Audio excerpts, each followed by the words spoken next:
Hello, everyone. My name is Sally Ward, and I am a member of the League of Women Voters Joint City and County Events Committee, and we are so glad you're here to join us today. Before we begin, I'd like to tell you a little bit about the League of Women Voters. The League is a nonpartisan political organization open to all. Our mission is to empower voters and defend democracy. The League's members work on issues critical to our democracy, such as limiting the impact of money in politics, fighting voter suppression, and redistricting. League members provide testimony to legislators and committees, monitor government meetings, track important bills and their impacts, and much, much more. The League also registers voters, including new citizens, and educates voters on candidates, issues, and how to vote. Our vote411.org website is updated every election to provide candidate and issue information and how to register, political places, and much, much more. Additionally, the League provides events, webinars, publications, and combined efforts of 500,000 members nationwide who work to advocate for social and economic justice for all. We invite you to join us, and there is going to be in the chat a way to do that. I also want to recognize the Pratt Library, as well as the Baltimore City and Baltimore County League of Women Voters, who are sponsors of this event. For your information, we are recording this event. There will be a question and answer moderator, and if you have questions, put them in the chat function. There will be a link also as to how to find a league. Now, I'd like to introduce our speaker, Tom Pelton. He is an award-winning environmental journalist. He hosts National Public Radio's The Environment in Focus since 2007. He's Director of Communications for the Environmental Integrity Project, a nonprofit organization dedicated to holding polluters and government accountable to protect the public health. Previously, he was a senior writer for the Chesapeake Bay Foundation and a reporter for the Baltimore Sun, where he was twice named one of the best environmental reporters in America by the Society of Environmental Journalists. Tom is the author of The Chesapeake in Focus, Transforming the Natural World. Tom, I am so glad you're here with us to share your knowledge. Thank you, Sally, and thanks for having me. I really respect your organization, and even though sometimes people despair about the state of politics in America today with gridlock, I find that when I actually talk to lawmakers, when they receive communications from people like the League of Women Voters or just from average citizens, it really does move them. And so I think your organization has a lot of power, and there's a lot of hope, especially now that we have a new administration in place and a new possibilities for cleaning up our environment. So I'm going to talk a little bit today about the Chesapeake Bay because it really defines Maryland geographically, culturally, historically, and we all love the Bay, and for decades now, there's been ongoing efforts to clean up the Bay and to bring it back to life. And there's been kind of an assumption that lots has been done. But let's look at the results. The University of Maryland Center for Environmental Science does the most objective, science-based analysis every year of the data on water pollution in the Bay and the health of the Bay. And if you look at the University of Maryland data going back to the 1980s, this is what you find. In 1986, when monitoring began by the University of Maryland and their analysis started, out of a scale of 1 to 100, the health of the Bay was a 48 out of 100. Today, in 2019, the health of the Bay is a 44 out of 100. A decade ago, it was 47 out of 100. 2 decades ago, it was 47 out of 100. 3 decades ago, it was 44 out of 100.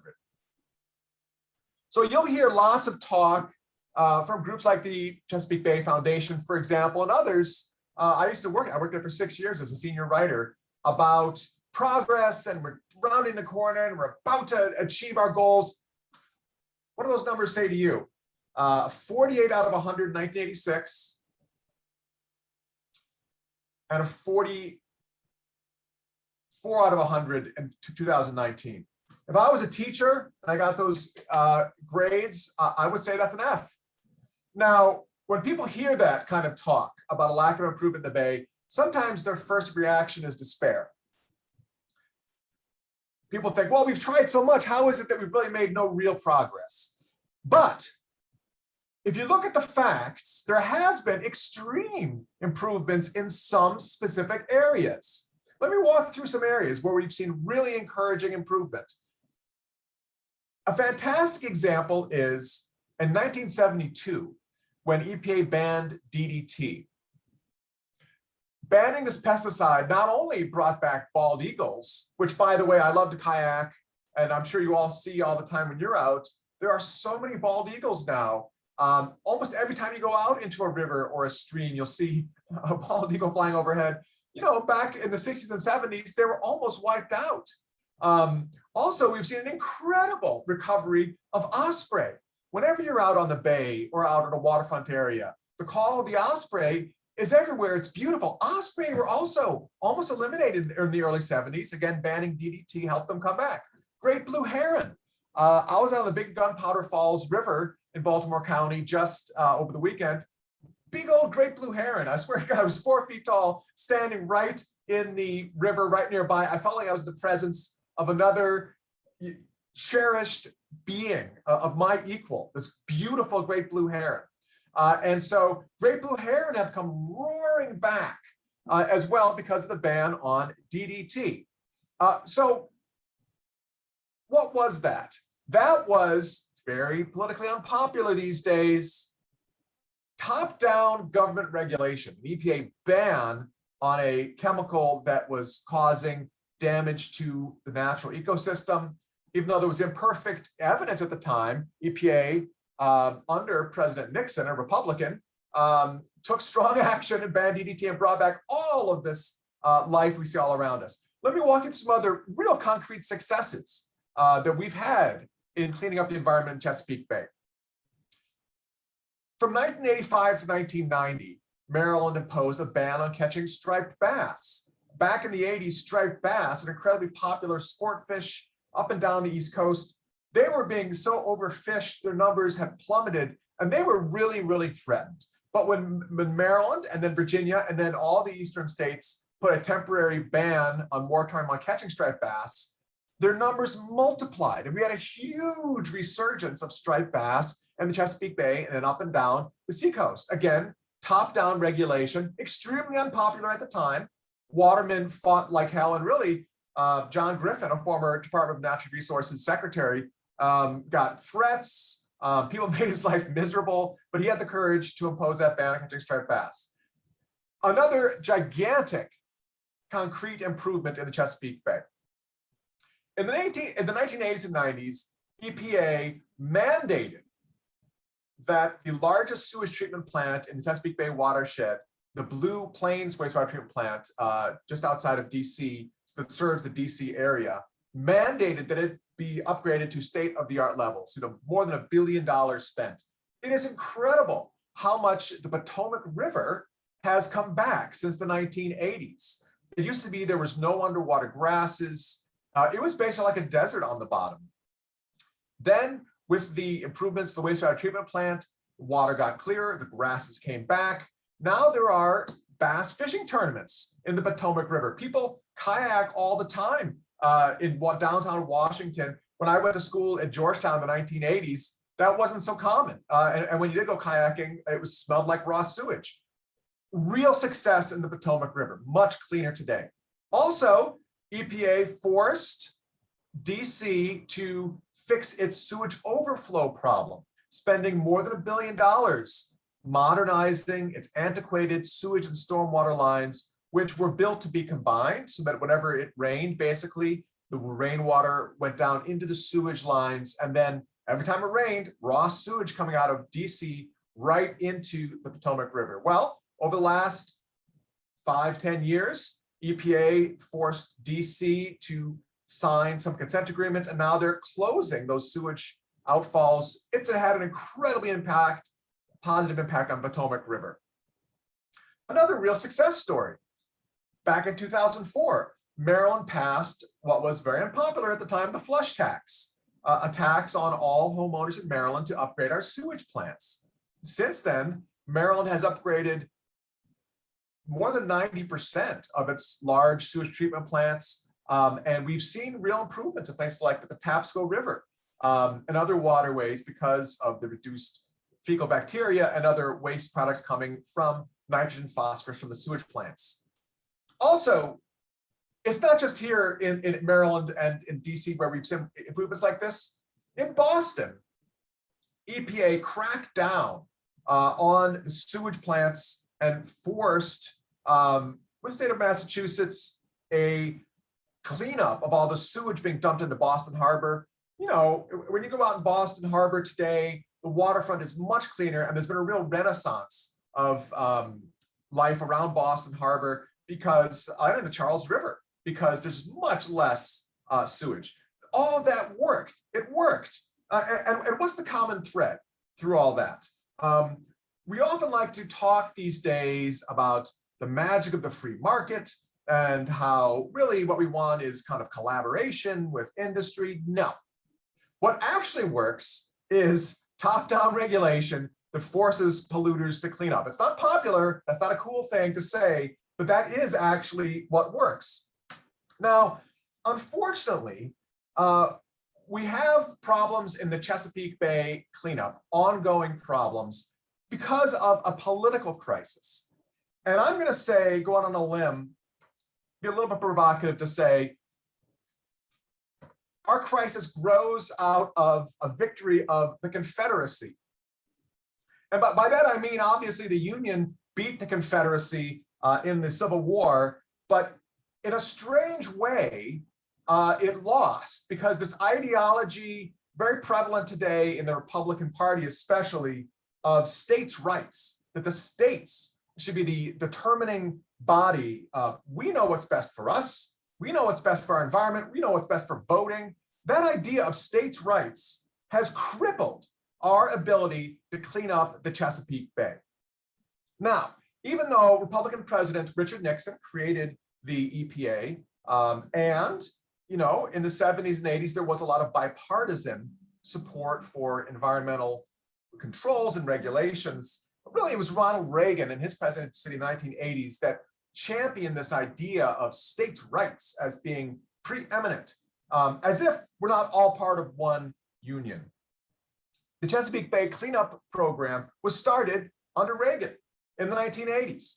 And the way the Chesapeake Bay program is structured is very much, I'm going to call it a Confederate or states' rights oriented structure. Basically, the Chesapeake Bay program itself, based in Annapolis, is a science-based collaborative institution that does a lot of research and reports on the state of the Bay, et cetera. But really, it's the states who make most of the decisions and have most of the authority. And because of that lack of centralized authority in the Bay cleanup, you have an ongoing problem, especially with Pennsylvania and the downstream states. Now, we think of the Chesapeake Bay as being dominated by Maryland, because obviously our coastline is defined by the Chesapeake Bay's geography. Our culture is defined by blue crabs and oysters. So we think of the Maryland as being the dominant geographical part of Chesapeake Bay. Actually, Pennsylvania is responsible for twice as much nitrogen pollution, the Bay's biggest killer in the Bay, as Maryland. Pennsylvania has a vast amount of land that drains into the Susquehanna River, and a lot of it is farmland, farms that are virtually unregulated, and all of the manure and fertilizer from all the farms, and a lot of them are beautiful absolutely traditional farms, but sometimes tradition, allowing cattle, for example, for your dairy farm to just wade down into the stream so they can drink from the stream, but also defecate and urinate right in the stream and kick up the sediment. Some of those traditional farming practices are terrible for water quality. So Pennsylvania, because of this states' rights orientation of the Bay cleanup, has not been forced to do much of anything.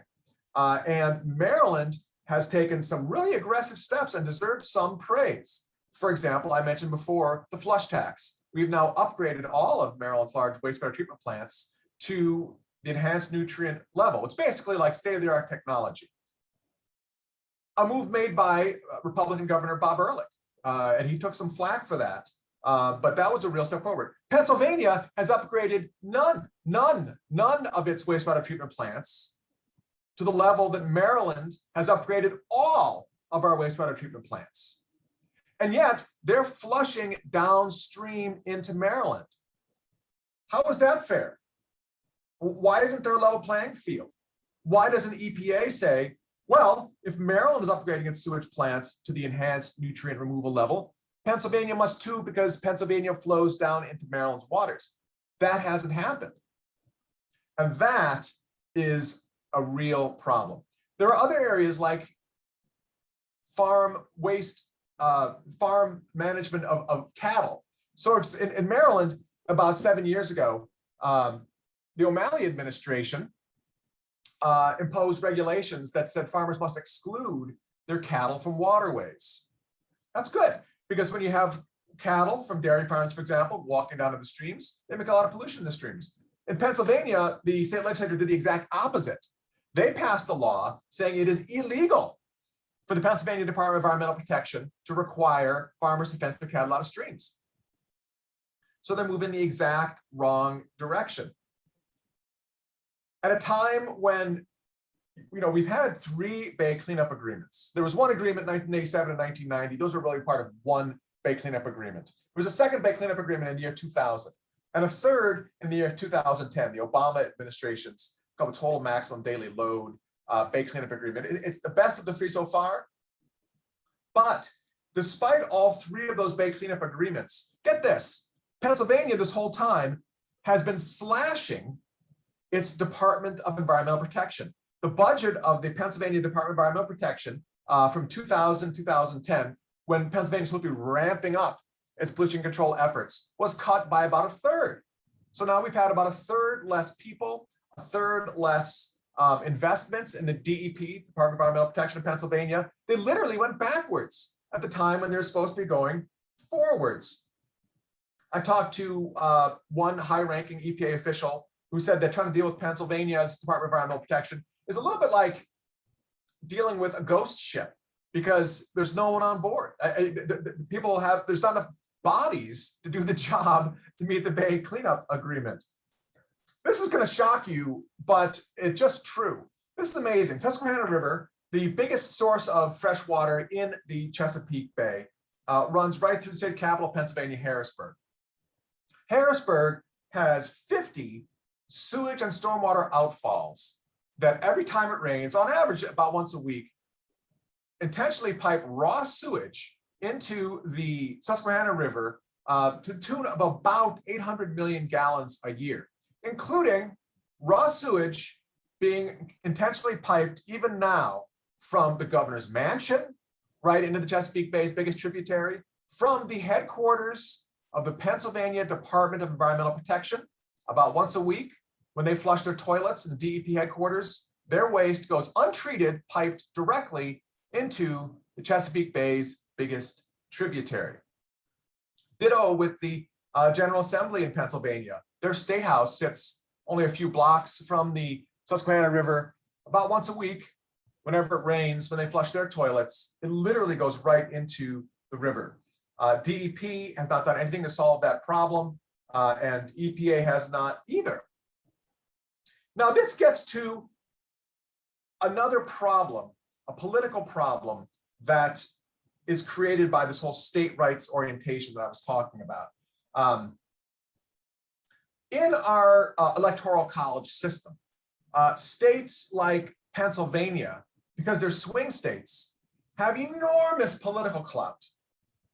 I mean, Pennsylvania was one of the reasons that Joe Biden became president, because not the only reason, but Pennsylvania certainly was an extremely important part of Joe Biden's electoral victory. Obviously, Biden had his headquarters in Philadelphia.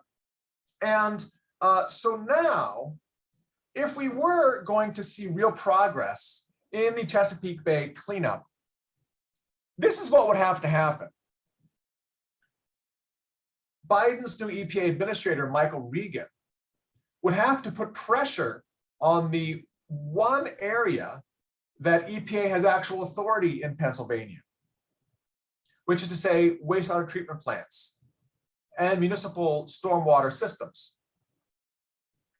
EPA doesn't really have much authority over the bigger source of pollution, which is Pennsylvania farms. That's a far larger source of pollution in the Chesapeake Bay, but the way the Clean Air Water Act was written, EPA has almost no authority over, for example, corn farms, soybean farms.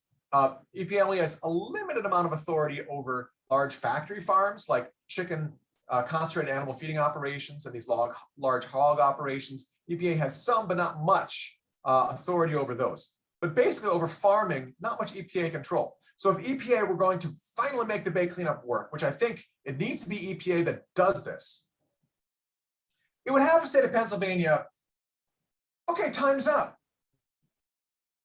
In 2010, we launched a Bay cleanup plan that was supposed to have, by the year 2025, about a 25% reduction in pollution, a substantial reduction in pollution. Pennsylvania, you're going backwards. So now you need to do what your neighbors downstream have done. In Maryland, you've upgraded, in Maryland, all of our sewage treatment plants to the highest level of technology. Pennsylvania, you've upgraded none of yours. We are now commanding you as the EPA to upgrade all of your wastewater treatment plants to the highest levels of technology just to match Maryland in the interest of equity and clean water. And by the way, that would create lots of jobs, because whenever you upgrade a sewage treatment plant, you have to hire construction workers, engineers, engineering firms. Those are jobs that you cannot export to China or the Philippines or other foreign countries. Improving America's water infrastructure, those are local jobs that you can really add to your local economy. But here's the problem. Here's the problem, and it's a political problem. Do you think that Joe Biden, as someone who really relied on Pennsylvania as a swing state, will want his EPA to tell Pennsylvania to spend so much money on its clean water infrastructure? Now, I hope that the Biden administration will do that, hopefully by forcing Pennsylvania to upgrade its sewage plants. In a way, it's kind of like putting a gun to Pennsylvania's head, saying, okay, you refuse to make any progress on your farm best management practices, on fencing cattle out of streams, on making sure farmers back up their fertilizer farther from waterways, planting trees along streams. You haven't made much progress there. So you know what? We're going to force you to spend a lot of money upgrading your sewage plants. Hopefully that will send a message to Pennsylvania that they've really got to take it more seriously. And unless they really want to spend more than $1 billion upgrading the sewage plants, that they've really got to improve the regulation of farms. But Biden's administration is not going to do that unless people put pressure on it to really enforce the Chesapeake Bay Cleanup Agreement, the Bay TMDL, and make Pennsylvania do its part. So how do we do that? How do we do that as Maryland voters? Like, what actions can we take to help push the Biden administration in that direction?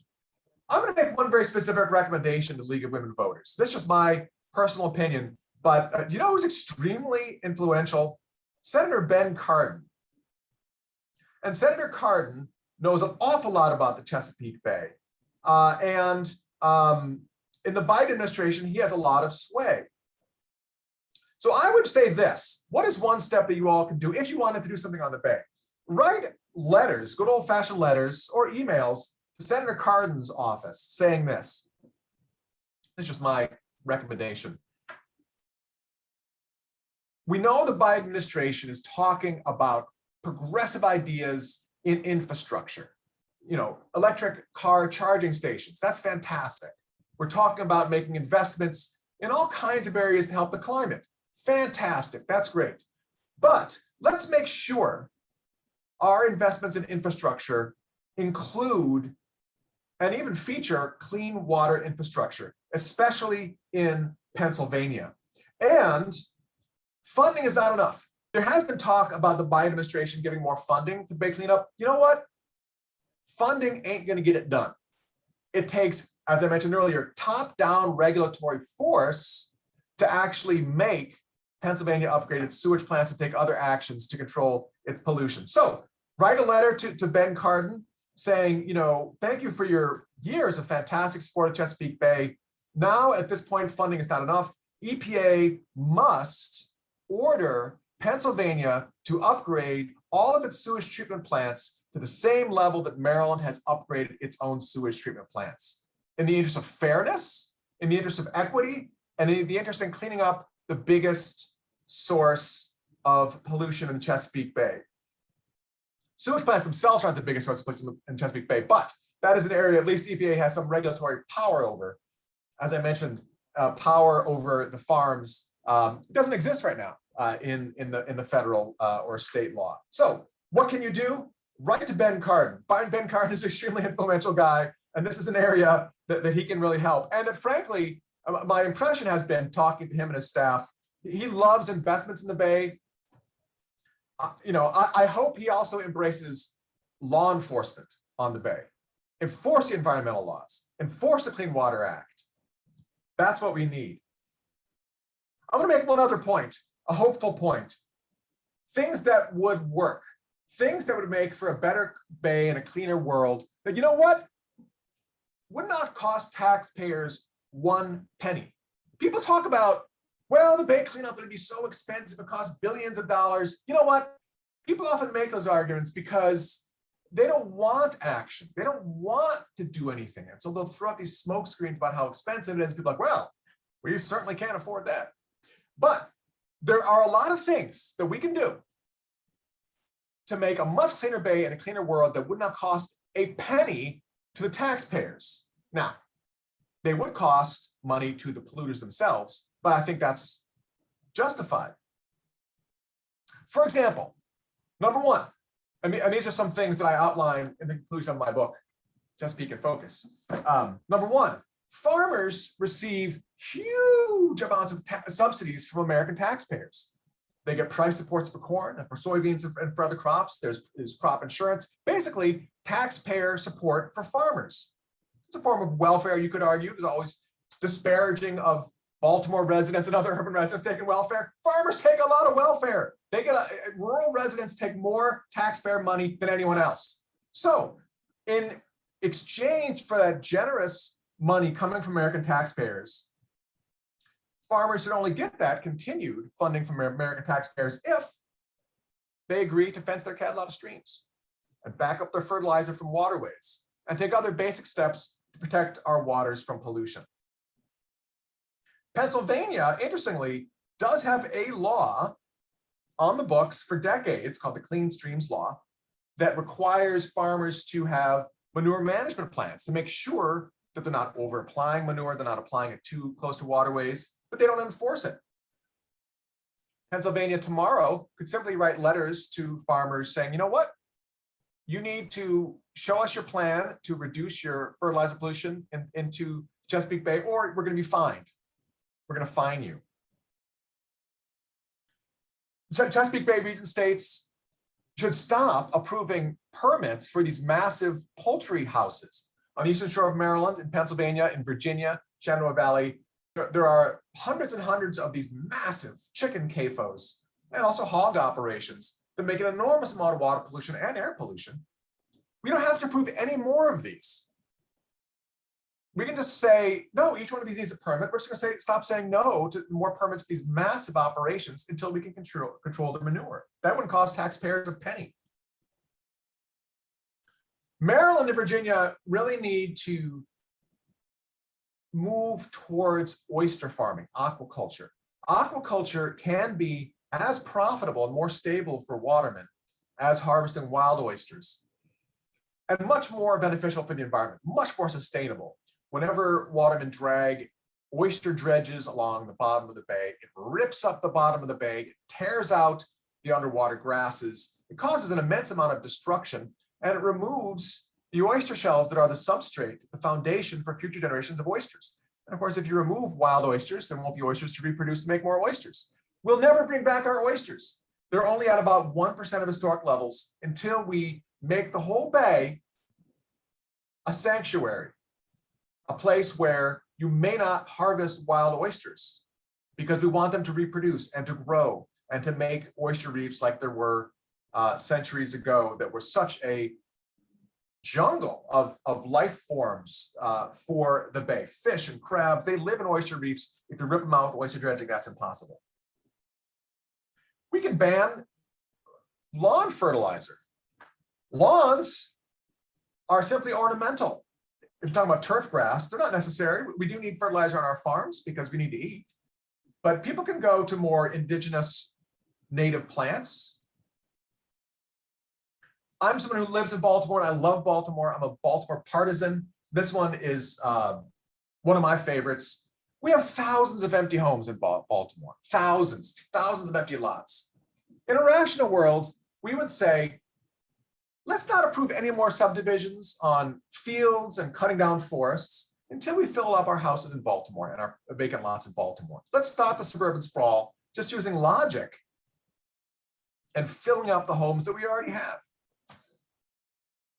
Any developers who want to build big parking lots out in suburban areas, they should be required to install permeable pavement or gravel that would take the rainwater and suck it up like a sponge so we don't have this polluted runoff running off of the farms.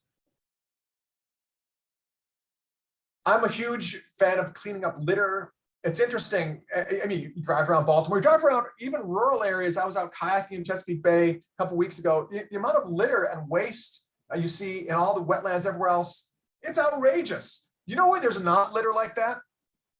In Michigan, where I grew up, they have a bottle bill and there are no bottles on the shorelines of the Lake Michigan or in the rivers where I kayak in Michigan because there's a 10-cent refundable deposit on bottles. It works. In Maryland, we keep defeating proposals to pass a bottle bill that would pay people to pick up litter and throw it away. I think that should be expanded to have not only bottles and cans with a 10-cent deposit, but also what if McDonald's wrappers and fast food wrappers and chip bags each had a little emblem on it that said 10-cent deposit. Bring this back to 7-Eleven and you'll get 10 cents back. Boy, then we could have all kinds of average people picking up litter and getting paid for it. And finally, in my very humble and modest plan for cleaning up our world and cleaning up our bay, the US government spends way too much money on overseas military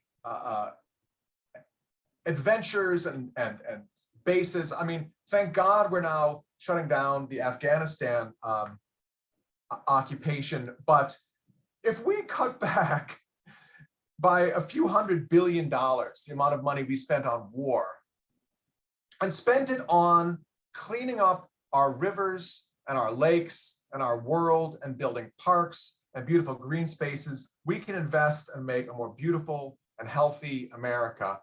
We don't have to spend that money on a military occupation of the world. So I think we can make a better and cleaner America by investing in America, in our infrastructure, and we can take action and make these good things happen. So that's my very humble and very modest proposal, and love to get your thoughts on that and your feedback. Thank you, Tom, so much. You've given us a lot to think about and go forward with. Now I'm going to turn our segment of the event over to our question monitor. Mara, would you give Tom some of the questions that have come in? Yes, I will. So Tom, that was great. And we do have some follow-up questions for you. A question from a listener asking about, is there money in the infrastructure bill? I forget how many trillions we're talking about. to upgrade sewage plants. So if the EPA were to say to Pennsylvania, you need to do this, is there actually money going to be allocated, potentially allocated for Pennsylvania to draw on? Yeah, I have to tell you this, I'm not a scholar on this proposal, but my understanding is that, first of all, what Biden has proposed is just a plan, that we don't really have a bill yet. I think Biden laid out a plan, an idea, and we still got to see what Joe Manchin and other more conservative senators in the Democratic Party will support or not support in terms of infrastructure spending, let alone the Republicans. So I don't think we know quite yet. I think, yes, there has been talk about clean water spending being part of the infrastructure plan. But, hey, maybe you can put that in your letter to Senator Cardin, because I think the senators are still writing, they still have to write the bill. And that would be an area that I would emphasize as extremely important. Senator Cardin, as you and your colleagues put together your infrastructure bill, please emphasize wastewater plants, municipal stormwater systems, and infrastructure and improvements in Pennsylvania. So staying, sort of switching slightly on the topic of pressuring Pennsylvania, we have a question about whether there might be a role for citizens to bring lawsuits to force wastewater upgrades in Pennsylvania. We certainly would be interested parties, those of us who depend on the bay. Yes, the answer to that is emphatically yes. As you mentioned earlier, I am Director of Communications for the Environmental Integrity Project. The environmental, and because you bring it up, I didn't come here to do an advertisement for the Environmental Integrity Project, but because you asked, the answer is yes. Our organization was founded 19 years ago by the former Director of Enforcement at EPA, Eric Schaefer. Eric Schaefer was going around suing big coal-fired power plants to get them to stop illegal air pollution that was killing people. Dick Cheney told him to knock it off and to leave those companies alone. He said, no, I quit. I'm going to do my job. And so he got funding from the Rockefeller Family Foundation and other philanthropic groups to basically make his own group, the Environmental Integrity Project. And we go around suing big polluters. That's what we do. With the former head of enforcement at EPA, and we have other great environmental lawyers. And so we go around and we, I'm not going to be too specific right now, but we have several specific actions contemplated to make the polluters accountable, enforce the laws on the books. They have permits, enforce the darn permits. And yes, those are citizen suits. We work closely with the Lower Susquehanna Riverkeeper, for example, a fantastic guy, Ted Evgenitis. I love the Riverkeepers. I love the Waterkeepers Chesapeake. I'm going to give them 5 stars. And so we work closely with the Waterkeepers, and we often do bring legal actions when EPA won't do its job. We will. So we have a related question, which is, have any citizens been sampling the water after it rains in Harrisburg and then publishing the results as an expose to create pressure on the legislature there? Yes, as a matter of fact, Ted Evgenitis, the Lower Susquehanna Riverkeeper, and the Environmental Integrity Project worked together for 2 years in a row, last summer and the summer before, to do weekly water sampling up and down the Harrisburg waterfront, including at outfalls right from the governor's mansion and outfalls from the state legislative building.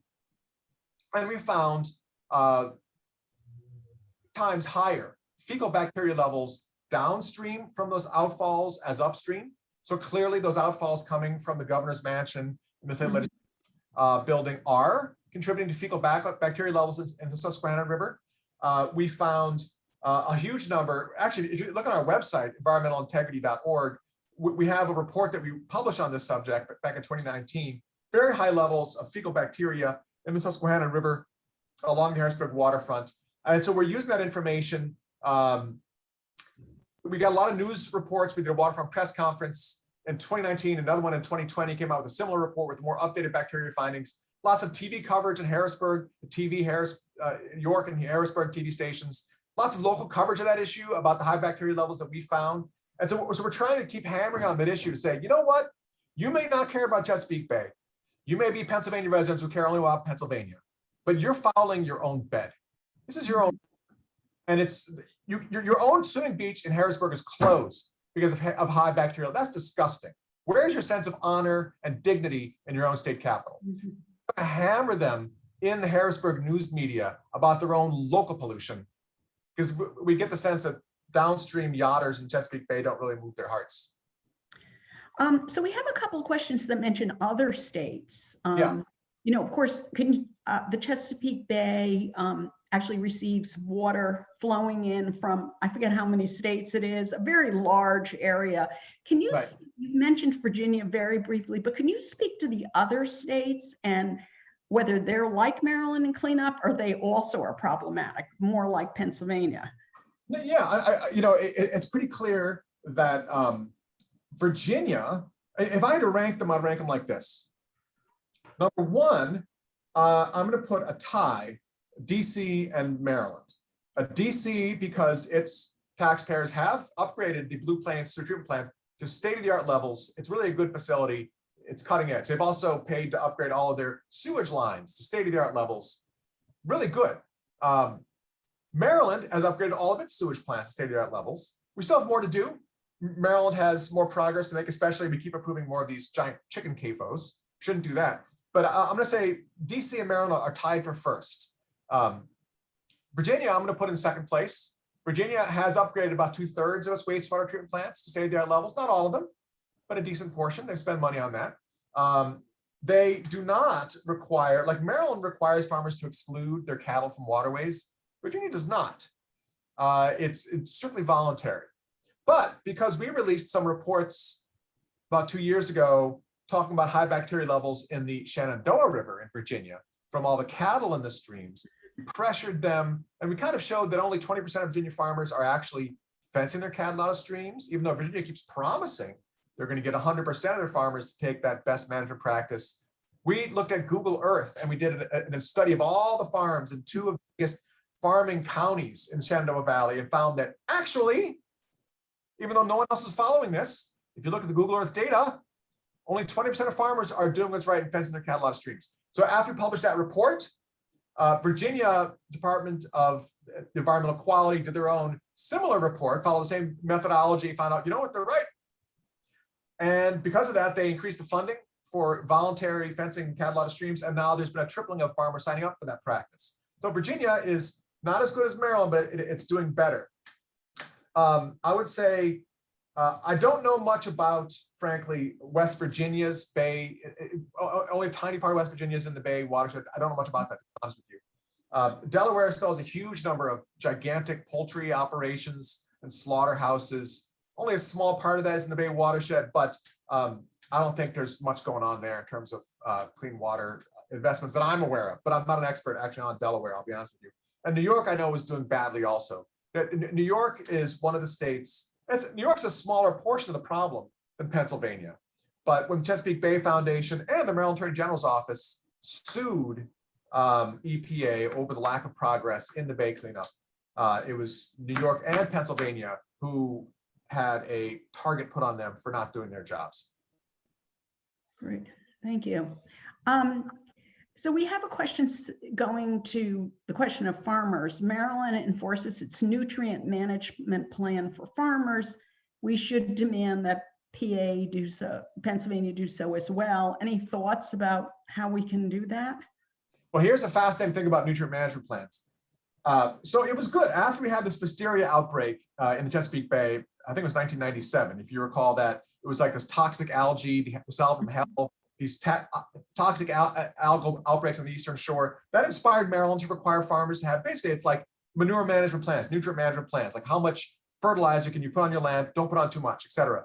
We require all farmers to have these things, but there was an anonymous study that was done by the University of Maryland about 5 years ago, that if you talk to farmers anonymously in Maryland, they admit that they keep double books and they don't do what they say they're doing. So some of this is just paperwork. It's not actual management of manure, it's management of paperwork about manure.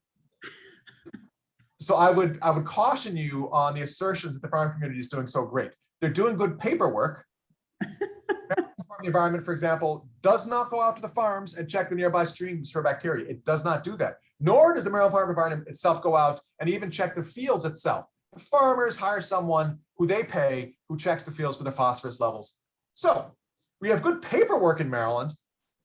Whether you have good manure management, no, maybe.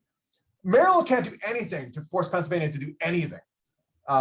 Only EPA can do that, and they can only do it indirectly because EPA has no power over farm management, most grain and soybean farms. So there's only two ways that can really be tackled. One is by EPA basically using leverage to say to the Pennsylvania General Assembly, you know what? You're not moving forward on your farm pollution, so we're going to make you pay triple to upgrade your sewage plants because they're so expensive. Sewage plants. You're going to have to pay $1 billion because you're not making any progress, and maybe that would encourage them to be progressive in requiring their farmers to clean up. So I'm going to switch to another question that I have. We know that climate change is affecting the Bay. And how is climate change, as it affects the Bay, interacting with the other problems that you're talking about? Yeah, well, climate change has a huge impact on the Bay. A great example is rain. In our region, climate change is making much more rainfall. Like in the Baltimore area, for example, I think we're getting something like 25 to 30% more heavy rain events than we got a decade, 2 decades ago.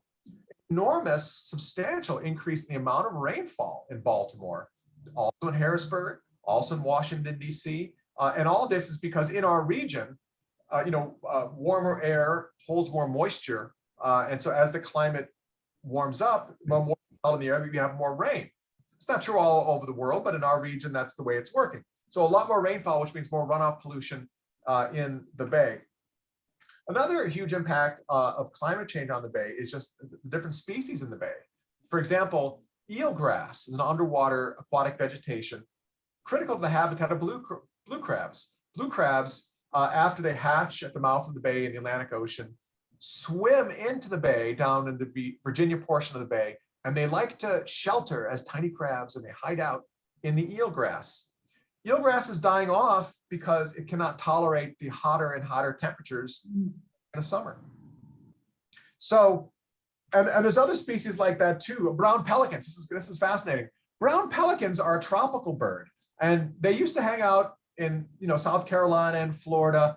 I'll be out kayaking in Maryland's portion of the Bay, and I'll see a giant brown pelican fly by. Did you know that there were no brown pelicans nesting in Maryland at all until the 1980s? None. And then as the climate became warmer, now we have brown pelicans all over the eastern shore. Historically, in the historic record, there was no record of any brown pelicans in the Bay. So, and there's several other examples like that where the species that we're seeing in the Bay are actually changing all around us because the waters are becoming warmer. I've also learned that the water is rising. Yeah, oh, absolutely. In the Chesapeake Bay than it actually is rising elsewhere. Partially, we're still resettling from the last ice age, as it was explained to me. So how is this? I know that it's endangering certain bird species that like to nest in very low-lying areas, but how is that rapidly rising water also affecting what you're talking about? Is there an effect? The rapidly rising water, which is a phenomenon, it's interesting. In a lot of parts of Baltimore County, for example, their house is built right up against the water, and they flood over and over and over again. I guess in the Middle River, Essex area, I was out there, public radio program, incredible amounts of they're almost getting used to it. The main species threatened by that is the human species. We have built so many of our roads and homes hard up against the seashore that it's that infrastructure, it's the homes and the real estate that's really being increasingly threatened by the rising sea levels. The rising water levels don't really affect wildlife that much. I mean, what we do have, we are losing wetlands, but why are we losing wetlands to rising sea levels? It's because the wetlands can't retreat. Normally, as the water would rise, the portion of the land that floods with the tide would just keep receding backwards. And so you'd have a constant level of amount of lands as the sea level rise. But if you've got a road or a town built and the water rises, it destroys the wetlands because the wetlands can't go anywhere. They can't keep retreating. So really, I would say it's human civilization that is being threatened by sea level rise, not so much the natural ecosystem. Thank you. Thank you. So when you look, of course, the Maryland General Assembly finished its business for the year on Monday. And could you tell us what you think is the most important actions the General Assembly took during this last legislative session to affect the environment? Did they? I mean, the biggest news, of course, was prison reform and the override of the veto of the Kerwin Commission recommendations, et cetera. But I know they also looked at environmental bills. Yes, no, and I just did a radio show on this on Wednesday, so I'm all over this. I would start with the good news first. Great. The good news first is we're going to have 5 million trees planted across Maryland at the state's expense, including I think it's 5,000 trees in urban areas to help reduce climate change pollution and reduce runoff. So 5 million trees that passed. We're also going to have electric buses. So in a few years, whenever the state buys a new MTA bus, it's going to be an electric bus. And that actually makes less climate pollution, but it also makes less particulate pollution and asthma attacks in places like Baltimore City. So we have cleaner buses, we're going to have more trees. That's all good. We also passed a ban on intentional releases of balloons.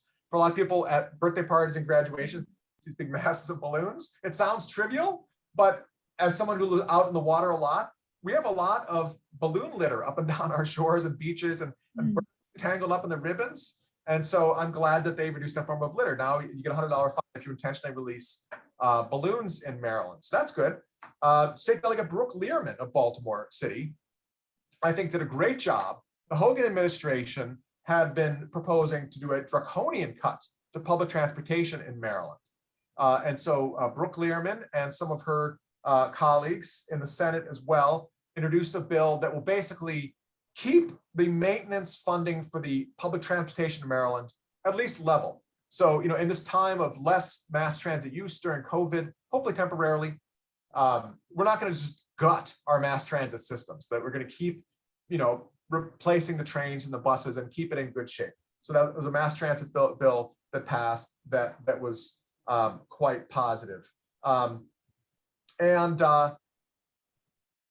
are some of the main features. Let's see if I have any others. I would say another bill passed that allows more flexibility of spending. We passed this thing called the flush tax, done under Governor Bob Ehrlich. That has now succeeded. It worked to upgrade almost all of our sewage plants. A bill that was passed just this past session. I think Delegate Dana Stein in Baltimore County was one of the main sponsors of that. Will allow more flexibility in spending some of that flush tax money, called Bay Restoration Fund money, on things like farm best management practices and planting trees along streams, restoring streams, instead of strictly on sewage plants. I think that's fine, because now in Maryland, at least, we've upgraded our sewage plants. So those are some of the things that passed. So that's the good news. The bad news is the Climate Solutions Now Act, which was a very progressive piece of legislation that would have required a 60% reduction in greenhouse gas emissions from Maryland, failed. And it would have, required us having a net zero economy.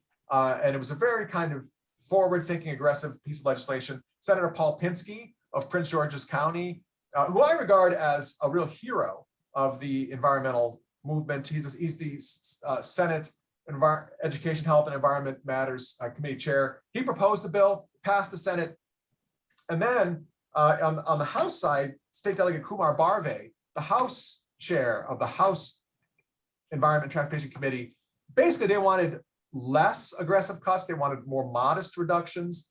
There were some provisions in the Pinsky bill that would have required real estate developers, whenever they're building big new buildings, to make them energy efficient. It would have required some new schools to have clean energy components, solar panels, stuff like that. Delegate Barve and his allies on the House side didn't like those things, perhaps thinking it was too expensive for school districts, perhaps thinking it was too expensive for developers. But the House gutted about 75% of Senator Pinsky's Senate bill, the Climate Solutions Act. Pinsky basically didn't accept that. They had some back and forth in the last hours, but in the end, it failed. And so the Climate Solutions Now Act 2021 did not pass, which was too bad. Thank you, Tom. I want to just say to everyone, we are so glad you joined us today. And I want to remind everyone to look into joining the League of Women Voters. The way to join is in the chat.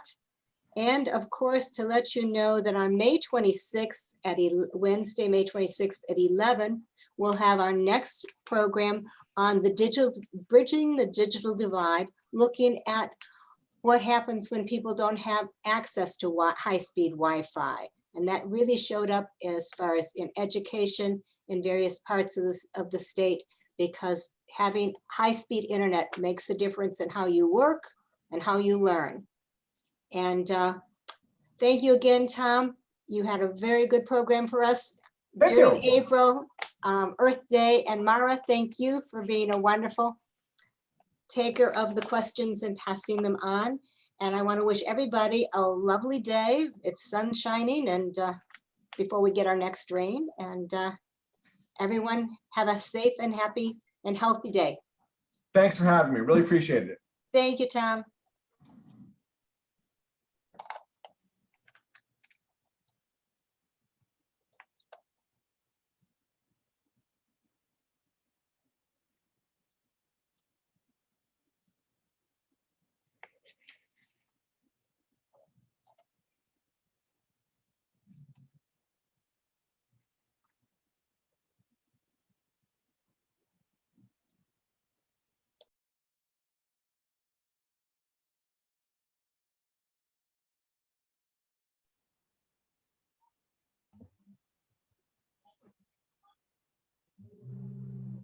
I think that